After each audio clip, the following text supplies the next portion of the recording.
Hey, I think I got cut off in the last video. I gotta be more careful with time. So the last part that we at the last video we stopped talking or cut me off because I like to talk too much. Was overuse by the public. This is actually a big issue. Um, to preserve a land, you need money. If you need money, you need people. One of the ways they can make money is if you make it a national park, and if there's some kind of, whether it's the geysers or it's Antarctica, or the whole of Antarctica for that matter, Costa Rican rainforests, the Jim Corbett National Park. There are many places that essentially make their money on tourism. The whole country of Madagascar essentially makes their money on tourism. But the more people you have coming in, it actually disturbs the ecosystem itself. So it is, essentially a catch-22 situation. If you don't have enough people coming in, you don't have enough money. You cannot justify legislatively you cannot justify spending money on something that's not going to yield any results. Again, when I say results, I mean short term. Like you put $100,000 in it, by the end of 2 years, you're going to see $1 million. People are more willing to do that than they are like, okay, we're going to put $100,000 and we're going to save this wetlands, or we're going to save this forest, and economically we're going to see no benefit. If you don't monetize everything, people are less likely to invest in it. But on the other hand, when you have more and more people visiting an ecosystem, they tend to disturb the ecosystem itself. And if you have more people coming in, obviously you need more roads, you need some kind of accommodation for them to live. So while tourism is a great way to help preservation, it also alters the ecosystem in itself. Overuse of national parks, this is basically what I was talking about. Traffic congestion, fire. So one of the things that they do when you have national park, for example, the redwood forest in Northern California, they tend to suppress the fire over a large period of time. Fires are a natural part of the ecosystem.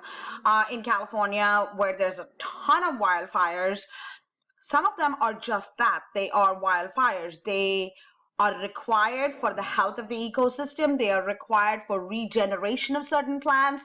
But when it is a national park and there's a revenue stream from it, fire suppression becomes a big thing. So you can only suppress Mother Nature for so long before she decides she's going to burn the place down. So a couple of years back, I think it was 2007 or 2000, between 2007 and 2009, I don't know exactly which year it was, Southern California had a fire that lasted for about 6 months. That was because it was in the Wilson National Park, the Griffith Observatory, the Griffith National Park, Wilson National Park, all of these are large unused swaths of land which is dedicated to forests. And this, the government of California does actually a very good job of keeping up these places, brings in a lot of revenue in terms of tourism. They have a beautiful museum up on Griffith Park. They have an observatory up there. They have a wonderful telescope that you can go up there and you can look at, and it's beautiful. But they also, in order to keep this going, in order to keep the revenue stream from it coming, which is actually used to protect the wildlife and protect the plants and all of that stuff, they suppressed the fire in that area. They took very good care, and they suppressed the fire for couple of decades, and then when they did have a fire, which was not man-made or anything, it burned for about 6 months. There were parts of the forest that got on fire that was just not that where they were it was completely inaccessible, and so they just had to let it burn.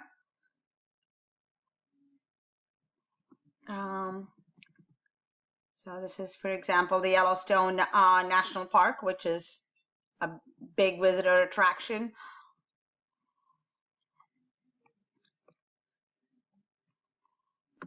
World conservation systems also have the same goals that we've been talking about. This is very, very important in terms of when you're thinking about protecting an ecosystem. One of the key things that you have to protect is genetic diversity. Any kind of monoculture, any kind of uniformity in genetic material leads to pests that can eradicate the whole species in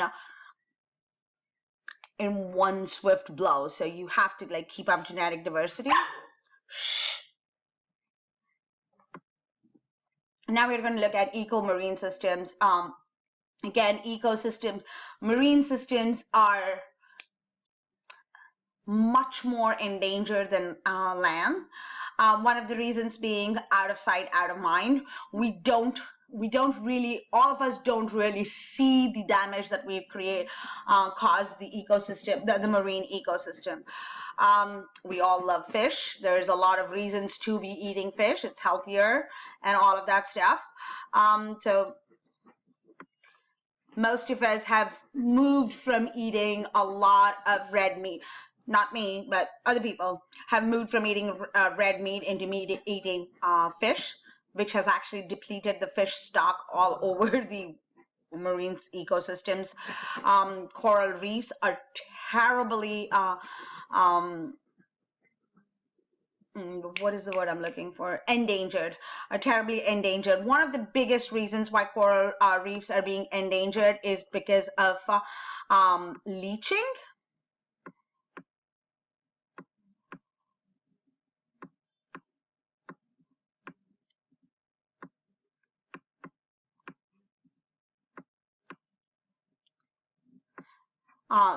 Basically, what is leaching? When you have a higher level of carbon dioxide in the air, carbon dioxide mixed with water makes carbonic acid, and that actually leaches the. Okay, think about it as when you drop bleach on your cloth. What happens to that? That's what happens to the coral reef when the acidity of the water goes down. Goes down because when pH goes down, acidity goes up. 2015 was the record year for coral leaching, and the record it broke was that was set in 2014. So coral leaching is definitely a huge problem. Coral reefs are very, very important for the health of the marine ecosystem. They are places where fish lay their eggs, dump their sperm, their little larvae fish and their little baby fish survive in a coral reef, because remember, fish tend to lay eggs and sperm in a particular location, and if the egg and sperm happen to meet and there's fertilization, you have baby fish. That would be very, very difficult if they were just doing it in the open ocean. They need some kind of refuge to do that. Coral reefs provide that kind of refuge. There's a ton of mining that happens, and we also, the human beings also, in the 70s, in order to make coral reefs, they dumped a whole bunch of used tires in the ocean, hoping that they could create a coral reef. It didn't work out that well.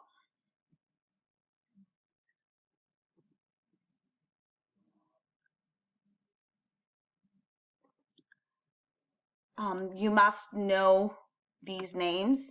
The Great Barrier Reef, this is a name that you have to know, because it is going to come up on a test. They're going to ask you about, Australia's largest marine reserve is the Great Barrier Reef Marine Park. We are doing some things to actually, save the environment and save the coral reefs, but is it enough? No. Because it is a lot easier to convince people to invest in cleaning up an ecosystem that they're directly connected to than it is to ask them to pay to clean up an ecosystem that they're not directly connected to. And marine ecosystems, unfortunately, come into that category, which is where nobody feels like it is their responsibility. oceans don't span one country, they span many countries, so they suffer from the same problem as the grazing lands that we are talking about, the tragedy of commons. Everybody thinks it's somebody else's problem.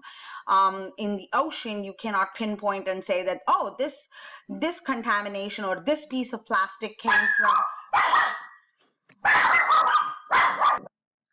That was my doggy barking. So you cannot pinpoint and say that this piece of trash or this amount of plastic came from China, so China is responsible for cleaning it, and this part of the trash came from America, so America is responsible for cleaning it. So oceans unfortunately suffer from the same problems as the tragedy of commons. That's a beautiful picture of the Great Barrier Reef. Can you imagine that being gone one day? You know, we should get on a plan to see as much of the world as quickly as possible before we destroy everything. At least we'll have them on like iCloud. Again, I have talked about ecotourism. We've been talking a lot about ecotourism. This is the part that I think I touched upon it a little bit, is the when ecosystems disappear, native people disappear along with that. When I say disappear, I don't mean that, you know, these people are all killed off and all that stuff. It's they assimilate into the larger culture, which means that cultural, whatever that cultural ethos, that ecoculture is actually lost forever. I mean, think about yourself. I mean, myself. My parents came from India. They are very much connected to the roots in India. I am half connected to the roots of India, and my kids would be a quarter maybe connected, and their kids would barely know anything about India because they assimilate into a larger culture. That's what we mean by losing of the native people and losing of that knowledge base and that language. We don't mean that somebody's out there killing these people. That's not what we mean. The model of biosphere, so how a reserve should be built. This kind of gives you a good idea. This is where the indigenous people would actually fall into the buffer zone. And then the people, obviously research, you really have to, even when you have a preserve or a reserve, a park or a reserve, you have to have a core area that is completely undisturbed. Now, some countries that are doing a very good job of keeping this core area that is undisturbed are countries like Costa Rica does a very good job of it. Peru does a very good job of it. Even Madagascar does a good job, and Gabon do a good job of it, where they have a core area where people are not allowed, ecotourists are not allowed, researchers are not allowed. You are not allowed to disturb that core area. It is for the animals. It is for the native species. It's just for them.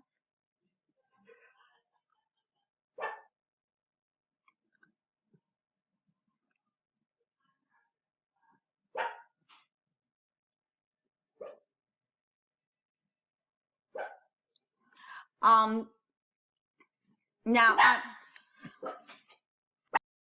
the big debate about creating national parks and designing these reserves is it better to have a single large park or several small parks? Now, a couple of things. With having a single large park, it's easier to control, to have a core area that's undisturbed, to have a buffer zone and a multiple purpose zone. All of these are possible if you had like a larger park. But on the other hand, the disruption to human population and the disruption to human human living conditions and all of that is much greater with a larger park. So and on the other hand, smaller parks are less disruptive to human beings, in terms of, you know, the smaller parks, you're not going to burn, there's not enough land and incentive for you to burn it down and convert it into agricultural land, but on the other hand, you can't have, if it's really small, it's very difficult to have like a core zone, a buffer zone, and all of these parts to it. In a larger part, there's a greater chance that you might find some kind of national, some kind of resources under the ground. So you're going to start mining. It might be on a river or a dam, so where you might need to put a dam. So there are many like there are pros and cons for both of these things. It depends on the locality, and essentially it depends on the amount of money the state government, the state or the country has to allocate to it, and if they are, and where it is located. So those are a couple of things